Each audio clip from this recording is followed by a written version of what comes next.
It's Liz Davis. I am a nutritionist and gut health specialist.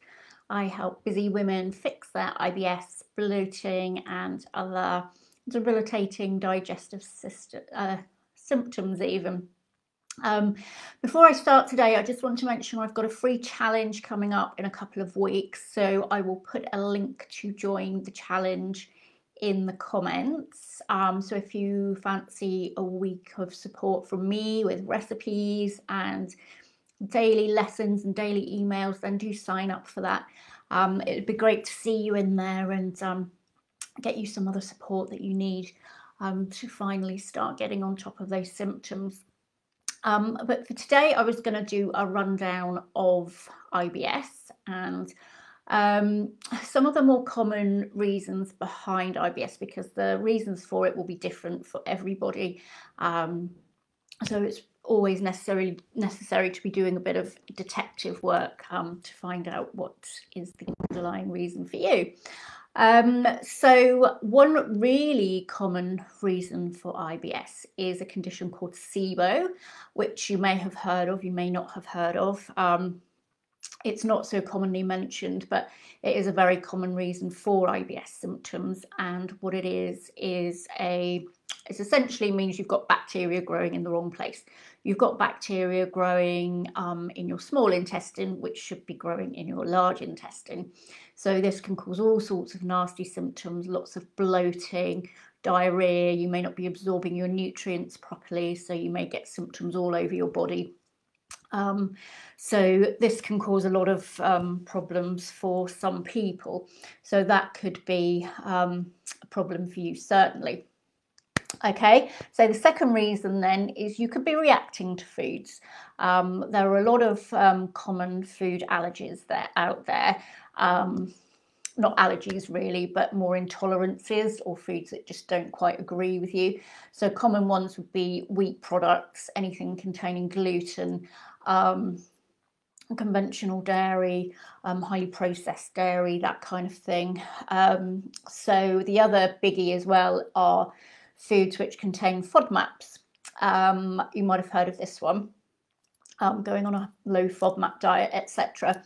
So the problem is with FODMAPs, they're a certain kind of carbohydrate which don't get digested. So they sit in your gut and can ferment and cause one or two problems with bloating, diarrhea, etc. The trouble is with FODMAPs, they're often found in foods which are incredibly healthy.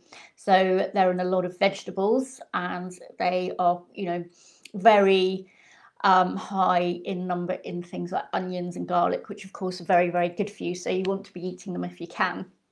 But for some people, they do cause a terrific amount of bloating and problems. Okay, so another one leading on from that, number 3, would be fibre. We're often told that we need to eat a lot of fibre because it's so good for us and it helps our digestion, etc. But there's more than one kind of fibre. And the fibres that tend to cause a lot of problems are fibre from wheat, wheat bran. These can be very, very irritating to the gut. So if you decide you want to alleviate your gut symptoms, but then start piling on the bran flakes and things like that, that can actually do you more harm than good, and that can be very irritating for you.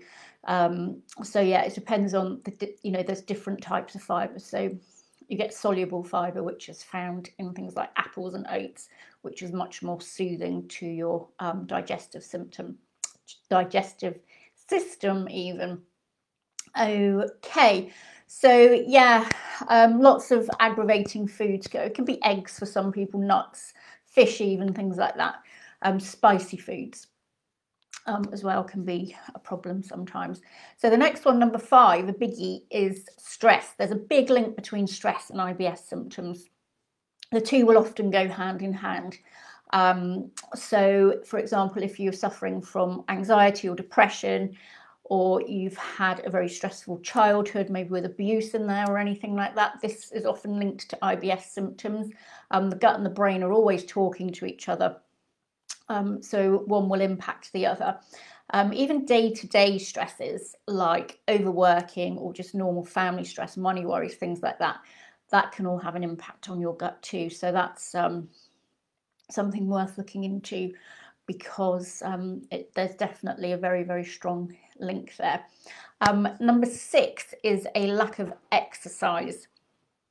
If we all spend too much time sitting around, we're often in front of the computer, we're driving, we're doing things which don't involve a lot of motion. But when we're moving, that actually will get our digestive system moving as well. It's an action called peristalsis, which needs to get going to push the food through our digestive system. And if that's not happening, our food's just going to be sitting there festering, causing bloating and other uncomfortable conditions. So exercise would be the best thing to do, definitely regular exercise, and also just get moving to get that peristaltic action going, get that food moving nicely through your digestive system so it's not causing you too many problems. Okay, number 7, you may also have a yeast infection. This is another very common one, or even a parasite infection, another very, very common one. And they can cause terrible digestive problems that will give you the whole array of digestive problems: diarrhea, constipation, bloating, feeling like you can't really eat too many foods. And that will lead to you kind of eliminating foods, which probably is really unnecessary to get rid of it. But they're not only going to cause you digestive problems, they can cause you problems all over your body. So allergies, hormone problems, tiredness, chronic fatigue, things like that can all be rooted in yeast or parasite infections. So a stool test would be the best way forward to kind of determine whether or not that's a problem for you. Okay, so what can you do to help yourself then? Well, you could try experimenting with supplements such as probiotics. They can often help you, as can probiotic foods. Trouble is, you don't want to be using probiotics if you have a SIBO infection, because it can actually make matters much worse for you. It's always best to do a gut test, a stool test, to find out what you've got going on. If you've got parasites, yeast, if you've got inflammation, and then get on the right kind of probiotic supplement. Or, of course, if you've got SIBO, we wouldn't do probiotics straight away either, because, as I say, it can make things worse for you. The second thing would be you could try there's lots of herbs out there that can help soothe a very inflamed gut. Things like slippery elm, aloe vera, ginger is great for your gut health. Peppermint tea, chamomile tea, all those things are very, very good for your gut health, depending on what you've got as the underlying issue. Definitely work on your stress levels and getting those under control. So undertaking a practice like meditation or yoga, just general exercise, getting out in nature, making sure you've got time for hobbies, etc., is going to really, really go a long way to help you.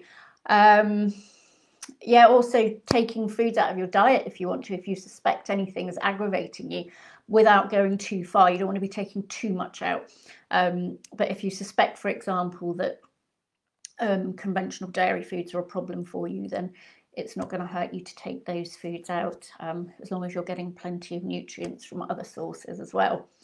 Okay, well, that's about it for me for today. As I say, I've got a free challenge coming up starting next Monday, so do sign up for that if you want support from me, completely free for a whole week. I'll do email support, recipes, question and answer sessions and lessons every day on my Facebook group. So I shall pop a link to join that in the comments. So it'd be great to see you in there if you wanted to take part in that. Okay, I shall see you soon. Okay, bye-bye.